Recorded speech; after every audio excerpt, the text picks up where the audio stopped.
Har bir yangi mijoz kompaniyani tezroq halokatga yaqinlashtirdi. Bu qanday ish bo'lishi mumkin? MoviePass oyiga $10 har kuni bitta kinoga borish imkonini berdi. Bir chipta ko'pincha shu narxdan qimmat edi. 2017-yilda narx tushgach, obunachilar soni portladi. Bir yilda million odam qo'shildi. Tashqaridan bu ulkan g'alaba ko'rinardi. Lekin kompaniya har bir tomosha uchun kinoteatrga to'liq chipta pulini to'lardi. Ya'ni har bir faol mijoz olgan puldan ko'proq xarajat keltirardi. Odamlar qancha ko'p borsa, zarar shuncha katta bo'lardi.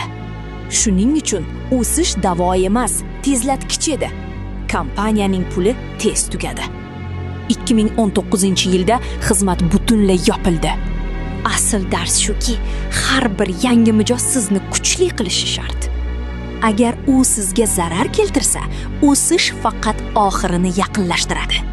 Raqamlarni nishonlashdan oldin so'rang, bu mijoz meni mustahkamlayaptimi yoki tezroq qurityaptimi? Shunga o'xshash saboqlar uchun obuna bo'ling.